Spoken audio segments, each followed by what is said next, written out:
Mommy, ang baby mo ba ay umiiyak kapag nag-i-inhaler? Ayaw din mag-mask, so feeling mo hindi na-deliver ng tama yung gamot. Very common ito sa mga batang may hika or paulit-ulit na ubo with wheezing. Kaya maraming parents ang nahihirapan sa inhaler kasi sabay dapat yung pagpindot at paghinga ng malalim. Pero sa kids kasi hindi pa nila kaya yung ganong coordination. Anong resulta nito? Naiiwan sa bibig. Ang ending, hindi umaabot sa bagay yung gamot. That's why doctors recommended itong eye care vento chamber. This one. Yan. Ito ay medium mask na design for 2 to 12 years old. So, paano ba siya gumagana? So, instead of direct inhalation doon sa pinaka-inhaler natin, ipapasok mo yung gamot dito. So, pag dumating sa inyo, ganito yan, sealed. So, ganito ang itsura niya. Dito, ipapasok mo yung inhaler na gamot. And then, dito naman, yung pinaka-mask ng bata. Ganyan.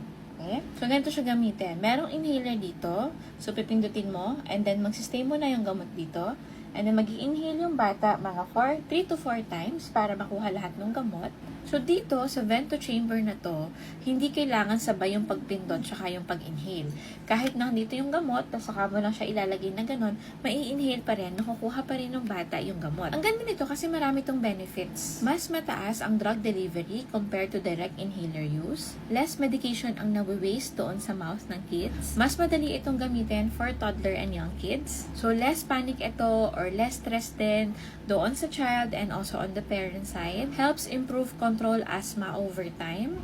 And this is recommended pag madalas talagang gumagamit ng inhaler. So, my tip for you, mommy, if madalas mag-inhaler si baby, if umiiyak, pakalmahin mo muna, wag mong pilitin. Kasi ang calm voice, ang steady breathing, malaking pong bagay kapag nag-i-inhale ng gamot. And important reminder, lahat po ng prescription nyo sundin.